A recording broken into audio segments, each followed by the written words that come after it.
ഈ എക്സാമിന് പോയി നിങ്ങൾക്ക് ഫസ്റ്റ് എസ് ഇപ്പം നമ്മൾ 4 വർഷം എഴുതിയാൽ ഏതെങ്കിലും ഒരു തവണ എസ് തെറ്റിട്ടുണ്ടാവില്ല, ഒന്നിൽ കൂടുതൽ തവണ എസ് തെറ്റിട്ടുണ്ടാവും. എസ് തെറ്റുമ്പോൾ എന്താ തോന്നുന്നത്? പക്ഷെ നിങ്ങൾക്ക് എസ് അറിയില്ല, ഡയഗ്നോസ് അറിയില്ലെങ്കിൽ നിങ്ങൾക്ക് എന്തെങ്കിലും ഒരു മൂടും പോകും, അടുത്ത പേപ്പർ പഠിക്കാനും തോന്നില്ല. അവിടെയാണ് എസ് ഇമ്പോർട്ടൻസ്. ഒന്നും പറയാനില്ല. നമ്മളൊക്കെ നേരത്തെ രക്ഷപ്പെട്ടത് വളരെ നല്ല സമയമുള്ള കുട്ടികളാണെങ്കിൽ ആക്ച്വലി വളരെ ബെനിഫിഷ്യൽ ആയിരിക്കും. സമയം നമ്മൾ ഉണ്ടാക്കില്ല. അതെ, സ്ട്രെസ് കുറയ്ക്കുക, പാസ്സായി പോവുക, ഇതൊക്കെ തോക്കാന്ന് പറഞ്ഞാൽ വളരെ മോശമാണ്. തോക്കാൻ വേണ്ടി കഷ്ടപ്പെടുന്നത്. അപ്പോൾ ഫസ്റ്റൊക്കെ സുഖമായിട്ട് 20 മാർക്ക് എം സിക്ക് ആണെങ്കിൽ പോലും ഒന്നും പറഞ്ഞിട്ട് കറക്റ്റ് കുത്തിയാൽ 2-3 കറക്റ്റ് ആവും. Hi all, myself doctor Faiz Moosa from team Fovea. First internal കഴിഞ്ഞ് സെക്കൻഡ് ഇന്റേണലിലോട്ട് കാലം നീട്ടിയിരിക്കുകയാണ് ഭൂരിഭാഗം കോളേജിലെ കുട്ടികളും. അപ്പോൾ ഫസ്റ്റ് ഇന്റേണലാണെങ്കിൽ നന്നായിട്ട് പെർഫോം ചെയ്യാൻ പറ്റാത്തവരുണ്ടാവും, സെക്കൻഡ് ഇന്റേണൽ എന്താ ചെയ്യേണ്ടതെന്ന് അറിയുന്നുണ്ടാവില്ല.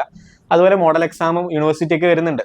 അപ്പോൾ ഈ ഒരു ഫേസിൽ ചെയ്യാൻ പറ്റിയ ഏറ്റവും പ്രൊഡക്റ്റീവായിട്ട് സെക്കൻഡ് ഇന്റേണലിനും യൂസ്ഫുൾ ആവുന്ന, അതുപോലെ തന്നെ യൂണിവേഴ്സിറ്റിക്കും മോഡൽ എക്സാമിനും എല്ലാം കൊണ്ട് യൂസ്ഫുൾ ആയിട്ട് എന്താണ് ചെയ്യാൻ പറ്റുന്ന ആലോചിച്ച സമയത്ത് നമുക്ക് തോന്നിയൊരു ഐഡിയ ആണ് പവർ പാക്ക് എന്ന് പറഞ്ഞത്. നമ്മുടെ തുടക്കത്തിലെ ബാച്ച് തൊട്ട് കുറച്ച് വർഷങ്ങളായിട്ട് റൺ ചെയ്തുകൊണ്ടിരിക്കുന്ന ഒരു പ്രോഗ്രാമാണ് ഈ പവർ പാക്ക് എന്ന് പറഞ്ഞത്. അപ്പം എന്താണ് പവർ പാക്ക്, അത് എങ്ങനെയാണ് കുട്ടികൾക്ക് ബെനിഫിഷ്യൽ ആയിട്ടുള്ളത്, മുൻ വർഷങ്ങളിൽ കുട്ടികളുടെ അനുഭവങ്ങൾ വെച്ചിട്ടും എങ്ങനെയാണ് ആ പ്രോഗ്രാം എന്നുള്ളത് കൂടുതൽ അറിയാൻ വേണ്ടി നമുക്ക് ഹാസിം സാറോട് തന്നെ ചോദിക്കാം.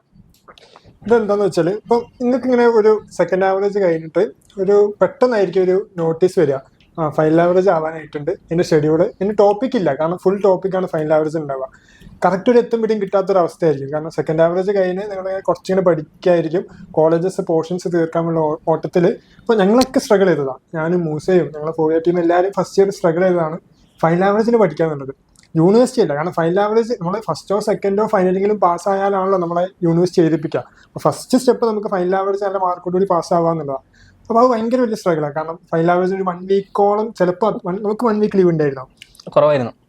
1 വീക്ക് അതിൻ്റെ താഴെ എന്തായിരിക്കും ലീവ് ഉണ്ടാവുക. ആ സമയത്ത് നമ്മൾ ഫുൾ ടോപ്പിക്ക് പഠിച്ചെടുക്കാൻ പറയുമ്പോൾ അതിന് വേണ്ടിയാണ് ഫോവിയ ഫൈനൽ ആവറേജ് അഥവാ മോഡൽ എക്സാമിന്റെ 100 ദിവസം മുമ്പേ നമ്മൾ തുടങ്ങുന്ന ഒരു ഷെഡ്യൂൾ തുടങ്ങിയത്. മൂസക്ക് തോന്നുന്നുണ്ടോ നമുക്ക് ഈ ഷെഡ്യൂൾ വെച്ച് പഠിക്കാൻ കഴിയുമെന്ന്? കാരണം എക്സ്ട്രാ ഒരു എഫേർട്ടൊക്കെ എടുക്കാൻ കഴിയുമോ കുട്ടികൾക്ക്?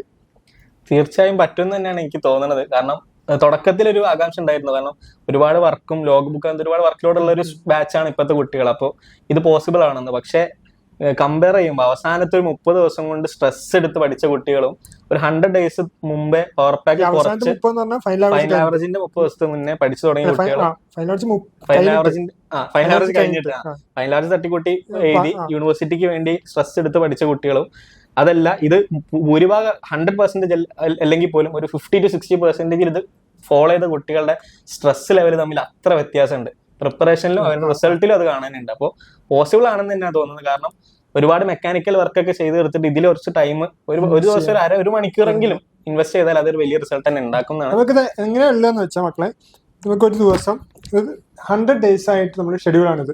ഓരോ ദിവസം നമുക്ക് പഠിക്കേണ്ട മെയിൻ ടോപ്പിക്ക് ഇതാണ് നമ്മൾ പവർ പാക്ക് ഷെഡ്യൂൾ. ഓരോ ദിവസം എന്താ പഠിക്കേണ്ടത്, അതിൽ തന്നെ മെയിൻ എന്നുവെച്ചാൽ മസ്റ്റ് റീഡ് ടോപ്പിക്കും സമയം ഉണ്ടെങ്കിൽ വായിക്കേണ്ട ടോപ്പിക്കും ഉണ്ട്. എന്നുവെച്ചാൽ ആ ടോപ്പിക്കിൽ ആ ഒരു ദിവസം പഠിക്കാൻ കുറേ ടോപ്പിക് ഉണ്ട്. ഒരു 20 ടോപ്പിക് ഉണ്ടെങ്കിൽ അതിൽ ഇത്രയും സാധനം ആദ്യം വായിക്കണം. ഈ സമയം ഉണ്ടെങ്കിൽ വായിക്കുന്നതാണ് പിന്നെ വായിക്കേണ്ടത്. എന്നിട്ട് ടൈം ഉണ്ടെങ്കിൽ മാത്രമേ ബാക്കി ടോപ്പിക്ക് വായിച്ചാൽ മതി.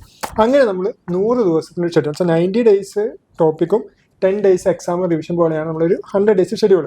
അപ്പോൾ ഇതിൻ്റെ വർക്കിംഗ് എങ്ങനെയാണ് വരികയെന്ന് വെച്ചാൽ നമ്മൾ തലേന്ന് രാത്രി ഗ്രൂപ്പിൽ ഒന്നാമത്തെ നമ്മൾ ഈ ഷെഡ്യൂൾ നിങ്ങൾക്ക് അവൈലബിൾ ആക്കി തരും. നിങ്ങളുടെ കയ്യിൽ ഹാർഡ് കോപ്പി ഉണ്ടാവും. നിങ്ങൾക്ക് ഇതിലിങ്ങനെ ടിക്കിടാം. താഴത്ത് നിങ്ങൾക്ക് total number of topics covered, നിങ്ങൾക്ക് നിങ്ങളുടെ പെർഫോമൻസ് റേറ്റ് ചെയ്യാം. അങ്ങനെ എന്നുവെച്ചാൽ നമ്മൾ ഒരു ഫൈനൽ ആവറേജിൻ്റെ 100 ദിവസം മുമ്പേ തുടങ്ങുന്ന ഒരു ഷെഡ്യൂൾ പോലെ.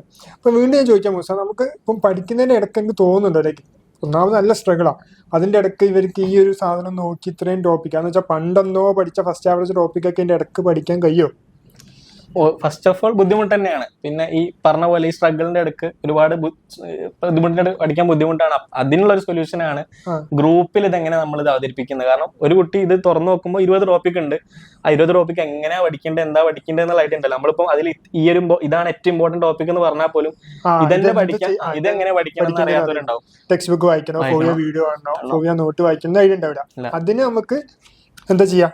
അതിനുള്ളൊരു സൊല്യൂഷൻ എന്ന് പറഞ്ഞു കഴിഞ്ഞാല് ടൈം വെച്ച് നോക്കുമ്പോൾ ഒന്നും ചെയ്യാൻ പറ്റിയില്ല, പല കാരണങ്ങൾക്കും ഒന്നും പഠിക്കാൻ പറ്റാത്ത ഒരു കുട്ടിയാണെങ്കിൽ പോലും ചെയ്യേണ്ടത് ഫോവിയന്റെ ഗ്രൂപ്പ് എടുത്ത് അങ്ങ് തുറന്നു വെക്കാം.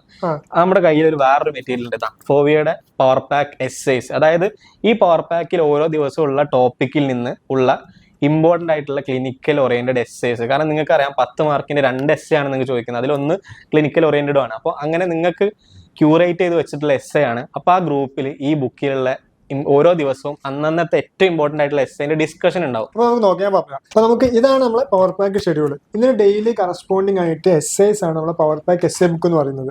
അപ്പം ഒരു ദിവസം ഇപ്പോൾ ആ കുട്ടിക്ക് ഇപ്പം ഇത്രയും ടോപ്പിക് ഉണ്ട്, അതിൽ മസ്റ്റ് റീഡ് ഉണ്ട്, സമയം ഉണ്ടെങ്കിൽ വായിക്കേണ്ട ടോപ്പിക് ഉണ്ട്. ഇതെല്ലാം നമുക്ക് എങ്ങനെ പഠിക്കണമെന്നായിട്ടുണ്ടാവില്ല. നിങ്ങൾക്ക് ഓൾറെഡി പഠിച്ച ആൾക്കാർ, ഫോബിയ വീഡിയോ കണ്ട ആൾക്കാർക്ക് അത് മതി. ക്ലാസ്സിൽ വൃത്തിക്ക് ക്ലാസ് കേട്ടിട്ടുണ്ടെങ്കിൽ അത് മതി. നിങ്ങളുടെ കയ്യിൽ എന്തെങ്കിലും നല്ലൊരു നോട്ട് ഉണ്ടെങ്കിൽ, അതിന്റെ ടോപ്പിക്കിന് നല്ല നോട്ട് ഉണ്ടെങ്കിൽ അത് മതി. അപ്പൊ അന്ന് രാത്രി ഇപ്പൊ എന്ത് പഠിക്കണം, അല്ലെങ്കിൽ ഇത് എങ്ങനെയാ പണ്ടത്തെ കാര്യങ്ങൾ റിവൈസ് ചെയ്യാം, വീണ്ടും വീഡിയോ കാണണം, വീണ്ടും വായിക്കണം, എന്ത് വായിക്കണം എന്നൊരു ഐഡിയ ഉണ്ടാവില്ല. സിമ്പിൾ, കാരണം നമുക്ക് ഓൾറെഡി സമയമില്ല, ഉള്ള സമയം വളരെ എഫക്റ്റീവായിട്ട് യൂസ് ചെയ്യാൻ വേണ്ടിയാണ്. അപ്പൊ നമുക്ക് നോക്കാം. ഇപ്പൊ ഉദാഹരണത്തിന് ഡേ 3 ടോപ്പിക് എന്ന് പറയുന്നത്, ഓരോ ദിവസത്തിൽ നമുക്ക് അനാട്ടമി ആണെങ്കിൽ 5 ദിവസം, പിന്നെ 5 ദിവസം ഫിസിയോ, പിന്നെ 5 ദിവസം ബയോക്കാൻ വരിക. അപ്പൊ അനാട്ടമിയിൽ ഡേ 3 പഠിക്കാൻ പോകുന്ന topic hand, spaces of hand, shoulder ജോയിന്റും 2 നെർവും, ആക്സിലറി മസ്കുലർ കുട്ടീനസ്. അതിൽ ഏറ്റവും ഇമ്പോർട്ടൻ്റ് ആയിട്ടുള്ള എസ്സേ ആയിരിക്കണം എസ്സേ ബുക്കിൽ ഉണ്ടാവുക. മൂസ് എന്താ ഉള്ള അതിൽ? ഡേ 3 നമുക്ക് എസ്സേ വരുന്നത്, ഒരു വയസ്സായ ആള് ലാഡർ നേടിന്ന് വീണിട്ട് ഷോൾഡറിന് ഇഞ്ചുറി പറ്റിയിട്ടുള്ള ഒരു ഷോൾഡർ ജോയിന്റിന്റെ ക്ലിനിക്കൽ എസ്സേ ക്വസ്റ്റ്യൻ ആണ് വരുന്നത്. അപ്പോൾ വളരെ ഇമ്പോർട്ടൻ്റ് ആയിട്ട് ഈ പറഞ്ഞ ടോപ്പിക്സിൽ നിന്ന് ഏറ്റവും ഇമ്പോർട്ടൻ്റ് ആയിട്ട് വരുന്ന എസ്സേ ആണ് എന്ത്, ഷോൾഡർ ജോയിന്റ് എസ്സേ. അപ്പോൾ അതുപോലെയാണ് ഓരോ ദിവസവും, അന്നിപ്പോൾ ഒരു 10 ടോപ്പിക് ഉണ്ടെങ്കിൽ അതിൽ ഏറ്റവും ഇമ്പോർട്ടൻ്റ് ആയിട്ട് നിങ്ങൾ ഫോക്കസ് കൊടുക്കേണ്ട ടോപ്പിക്കിന്റെ ഡിസ്കഷൻ ആണ് വാട്സാപ്പ് ഗ്രൂപ്പിൽ അന്ന് നടക്കുക. അപ്പോൾ ഒരു ദിവസം പല കാരണങ്ങൾ കൊണ്ട് ഒന്നും ചെയ്യാൻ പറ്റാത്തൊരു കുട്ടി ഉണ്ടെങ്കിൽ പോലും ആ രാത്രി സമയമാകുമ്പോൾ ഒന്ന് ഫോവിയുടെ ഗ്രൂപ്പ് എടുത്ത് തുറന്ന് വെച്ചാൽ ആ ഏറ്റവും ഇമ്പോർട്ടൻ്റ് ആയിട്ടുള്ള എസ്സേന്റെ ഡിസ്കഷൻ കാണാം.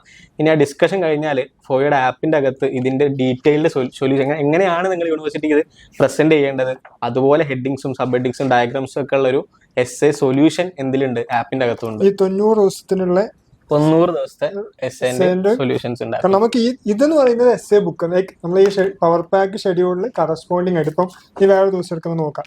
ഏതെങ്കിലും ഒരു ദിവസം എടുത്തോ. 48 ഡേ 48 ഏതാ സബ്ജക്ട് ഏതാ?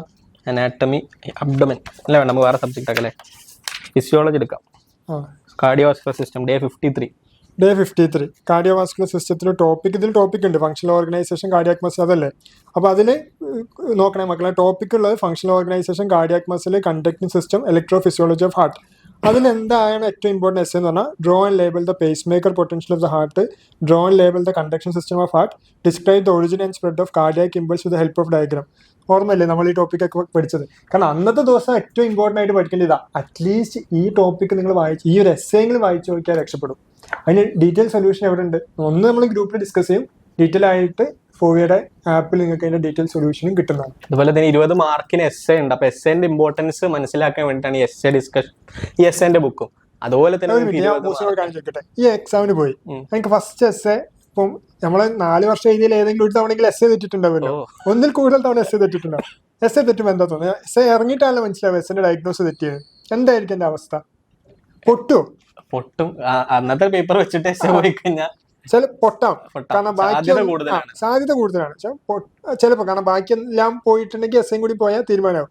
ബാക്കി പഠിക്കാൻ കഴിയും അടുത്ത പേപ്പറിന്, മൂഡ് പോകും. അപ്പൊ അവിടെയാണ് നമുക്ക് ആ എസ്സേന് ഇമ്പോർട്ടൻസ്. എന്ന് വെച്ചാൽ ഒരു എസ്സേ പോയെന്ന് വെച്ചാൽ പൊട്ടുന്നില്ല. അങ്ങനെയാണ് ഞാൻ ഫൈനൽ ഇയർ പാസ്സായി, ഞാൻ final year medicine first essay പൊട്ടിച്ചതാ, പക്ഷെ ഞാൻ പാസ്സായി. പക്ഷെ ബാക്കി സാധനങ്ങൾ കറക്റ്റ് ആണോ? പക്ഷെ നിങ്ങൾക്ക് എസ്സേ അറിയില്ല, ഡയഗ്നോസ് ഒന്നും അറിയില്ലെങ്കിൽ നിങ്ങൾക്ക് എന്തായാലും ഒരു മൂഡും പോകും, അടുത്ത പേപ്പർ പഠിക്കാനും തോന്നില്ല. അവിടെയാണ് എസ്സേന്റെ ഇമ്പോർട്ടൻസ്. എസ്സേ മാത്രം നോക്കിയാൽ മതിയെ പോലെ, കാരണം അത് പുതുതായിട്ട് ക്ലാസും എല്ലാ യൂണിവേഴ്സിറ്റിക്കും ഒരു 20 മാർക്ക് MCQ കൂടി തന്നാണ്, നിങ്ങൾ കിഡിലായിട്ട് പഠിച്ചോളിന്ന് വെച്ചിട്ട്. അതിനെപ്പറ്റി എന്താ എനിക്ക് പറയാനുള്ളത്? ഒന്നും പറയാനില്ല, കാരണം നല്ല ക്വസ്റ്റ്യൻസ് ആണ് ചോദിക്കുന്നത്. 2 വർഷമായിട്ട് കണ്ടുവരുന്ന വെച്ചാല് നമ്മൾ എൻട്രൻസ് ലെവലിൽ വളരെ ഔട്ട് ഓഫ് ദ സിലബസ്, അല്ലെങ്കിൽ നിങ്ങൾ ടെക്സ്റ്റിൽ കാണാത്ത കാര്യങ്ങളൊന്നുമല്ല, ടെക്സ്റ്റിൽ ലൈൻ ബൈ ലൈൻ ആയിട്ട് വളരെ സൂക്ഷ്മതയോടെ ചോദിക്കുന്ന ക്വസ്റ്റ്യൻസ് ആണ് വരുന്നത്. പ്രത്യേകിച്ച് അസേഷൻ ആൻഡ് റീസൺ ഒക്കെ വരുന്ന സമയത്ത് 2 സ്റ്റേറ്റ്മെന്റ് ശരിയാണെന്ന് തരാം. ഇനിയിപ്പോൾ ഇത് ശരിയായിട്ടത് A ആണോ അതോ B ആണോ? ഇനിയിപ്പോൾ ഒരു സ്റ്റേറ്റ്മെന്റ് തെറ്റാണെന്ന് മനസ്സിലായി ചിലപ്പോൾ എളുപ്പത്തിൽ കിട്ടുമായിരിക്കും, പക്ഷെ വളരെ ബുദ്ധിമുട്ടാണ് മനസ്സിലാക്കാൻ. ഇനി പോട്ടെ, മൾട്ടിപ്പിൾ റെസ്പോൺസ് ക്വസ്റ്റ്യൻസ് ആണെങ്കിൽ അതും ഇതിലേറെ ബുദ്ധിമുട്ടാണ്. സോ വളരെ ഡീപ്പായിട്ടാണ് ക്വസ്റ്റ്യൻസ് ചോദിക്കുന്നത്. നിങ്ങൾ പഠിക്കാത്തതാണോ? അല്ല, പക്ഷെ പഠിച്ചതിൽ മിസ്സായി പോയതാണോ? ആവാം, നല്ല സാധ്യത ഉണ്ട്, കാരണം ഡീപ്പായിട്ടാണ് ചോദിക്കുന്നത്.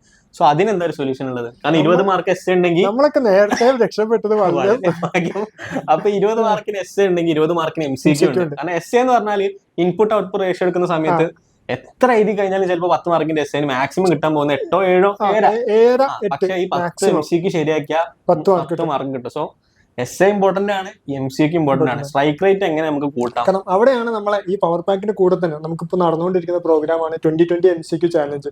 ഒരു ദിവസം നമ്മളെ മൊഡ്യൂളിൽ നിന്നുള്ള ഏറ്റവും ഇമ്പോർട്ടൻ്റ് ആയിട്ടുള്ള 20 MCQ നമ്മൾ അതിന്റെ കൂടെ ഡിസ്കസ് ചെയ്യും. നിങ്ങൾക്ക് സെപ്പറേറ്റ് എക്സാം ഡേ 32 നിങ്ങൾ ക്ലിക്ക് ചെയ്യുന്ന സമയത്ത് നിങ്ങൾക്ക് 20 എണ്ണത്തിന്റെ എക്സാം എഴുതാം. അതിന്റെ ഡീറ്റെയിൽ സൊല്യൂഷൻ ആപ്പിൽ അതിൽ ഏറ്റവും ഇമ്പോർട്ടൻ്റ് ആ 20 നിന്നും ഏറ്റവും ഇമ്പോർട്ടൻ്റ് ആയിട്ടുള്ള ക്വസ്റ്റ്യൻസ് ഡിസ്കസ് ചെയ്യും. അപ്പോൾ അതിനർത്ഥം നമ്മളൊരു എക്സ്ട്രാ കുറച്ച് എഫേർട്ട് എടുക്കുന്നു, ബട്ട് അതിന്റെ കൂടെ സ്മാർട്ട് എഫേർട്ട് കുറച്ച് നേരം എടുത്തിട്ട് ഒരു കിഡിലിന് എസ് ഏറ്റവും ഇമ്പോർട്ടൻ്റ് ആയിട്ടുള്ള ഇവിടെ നിങ്ങളോട് പഠിക്കുമ്പോൾ ഏറ്റവും ഫസ്റ്റ് ഈ എസ് കൊണ്ട് പഠിക്കുന്നു, ബ്രസ്റ്റ് പഠിക്കുന്നു, ബാക്കി കുഞ്ഞു കുഞ്ഞു സാധനങ്ങളൊക്കെ ഒഴിവാക്കുന്നു. പിന്നെ പഠിക്കുക സമയം ഉണ്ടാകുമ്പോൾ ഏറ്റവും ഇമ്പോർട്ടൻ്റ് ആയിട്ടുള്ള MCQ ചെയ്യുന്നു, കുറച്ച് അസെഷൻ റീസണിങ് ചെയ്യുന്നു. അങ്ങനെ കുറച്ച് സ്മാർട്ട് മെത്തേഡിൽ കുറച്ച് കൂടുതൽ കാര്യങ്ങൾ പഠിച്ച് മുന്നോട്ട് പോകുന്നു എന്നാണ് നമ്മൾ ഇതിലൂടെ ചെയ്യുന്നത്. നിനക്കത് കിട്ടിയോ ഫസ്റ്റ് ഇയർ പഠിക്കുമ്പോൾ? കിട്ടിയിരുന്നെങ്കിൽ എത്ര ഭേദം ഉണ്ടായിരുന്നു നമ്മൾ ആലോചിച്ചിട്ടുണ്ട്. നിങ്ങൾ തന്നെ ഒന്ന് ആലോചിച്ച് നോക്ക്, 100 ദിവസം നിങ്ങൾ 100 യൂണിവേഴ്സിറ്റിക്ക് അല്ല ഫൈനൽ ഉണ്ടല്ലേ? കാരണം ഏപ്രിൽ മെയ് ജൂൺ ഓഗസ്റ്റിലാണ് യൂണിവേഴ്സിറ്റി. അപ്പൊ ജൂലൈയിലായിരിക്കും ഫൈനൽ ആവറേജ്, അല്ലെങ്കിൽ ജൂൺ പകുതി ആണെങ്കിൽ പോലും പഠിക്കാൻ സമയമുണ്ട്. അപ്പൊ നിങ്ങൾ തന്നെ ആലോചിച്ച് 100 ദിവസം അല്ലെങ്കിൽ നിങ്ങൾ 100 തരം എസ്സേസ് കാണുന്നു, അതിന്റെ ഡിസ്കഷനും സൊല്യൂഷനും കാണുന്നു. 100 100-ലധികം ഉണ്ട്. കാരണം ഒരു ദിവസം 2-3 എസ്സേ ഉണ്ട്. അപ്പൊ മിനിമം 100 എസ്സേ എന്തായാലും കാണും പല ടോപ്പിക്കിൽ നിന്ന്. അതുപോലെ തന്നെ ഓരോ ദിവസം ഒരു 5 MCQ വെച്ച് നോക്കുകയാണെങ്കിൽ അത്രയും തരം MCQസും കാണും. എന്നിട്ട് ഇതിൽ നിന്നൊരു ക്വസ്റ്റ്യൻ ഉണ്ടാവില്ല എന്ന് നിങ്ങൾക്ക് തോന്നുന്നുണ്ടോ? സത്യസന്ധമായിട്ട് പറയാം, ഒരാൾക്ക് 100% പഠിച്ചു തീർക്കായോ? ഇല്ല, അങ്ങനെ ആരും വിചാരിക്കേണ്ട.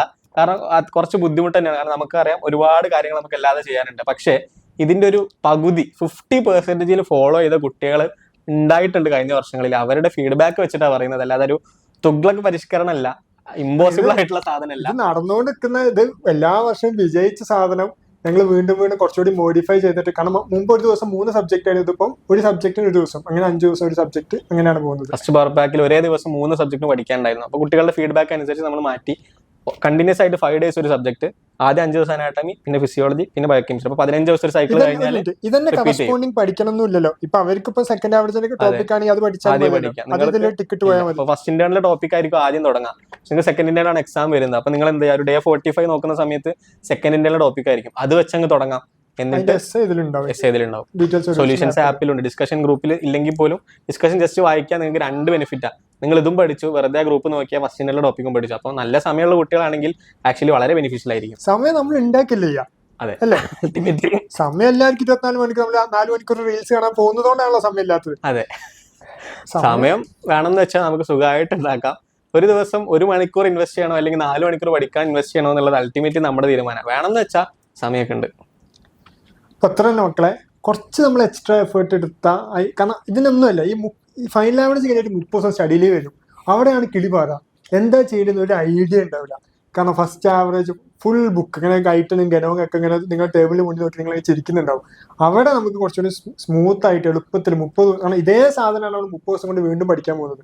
അപ്പോൾ അതൊരു സെക്കൻഡ് റിവിഷൻ ആവാൻ വേണ്ടി, എല്ലാ ടോപ്പിക്കും ഒരു തവണ കണ്ട് ഉറപ്പ് വരുത്താൻ വേണ്ടി ഇപ്പൊ നിങ്ങൾക്ക് ഫൈനൽ ആവറേജിന് മുമ്പ് തന്നെ നമ്മളെല്ലാവരും ഇതെല്ലാ വർഷവും ചെയ്യുന്നതാണ്. ഒരുപാട് കുട്ടികൾ നിങ്ങളെ കൂടെ ജോയിൻ ചെയ്യുക, ഒരുപാട് കുട്ടികൾക്ക് നല്ല റിസൾട്ടും വാങ്ങുന്നതാണ്. അപ്പം നിങ്ങൾ എല്ലാവരും ജോയിൻ ചെയ്യുക.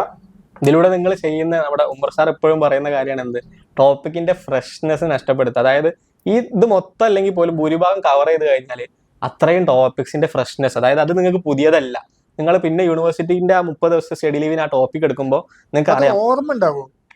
പക്ഷെ മൊത്തം ഓർമ്മ ഉണ്ടാവണമെന്നല്ല, വായിച്ചിട്ടുണ്ട് അത് എവിടെയാണുള്ളത്, ഞാനത് എവിടെ നിന്നാണ് പഠിച്ചതെന്നുള്ള ഐഡിയ ഉണ്ടെങ്കിൽ തന്നെ വലിയ കാര്യം. മറ്റേത് നീ ആലോചിച്ചത് 2 ദിവസം മുന്നേ ഒരു പുതിയ ടോപ്പിക്, അയ്യോ ഞാൻ കണ്ടിട്ടേ ഇല്ല എന്ന് പറയുമ്പോൾ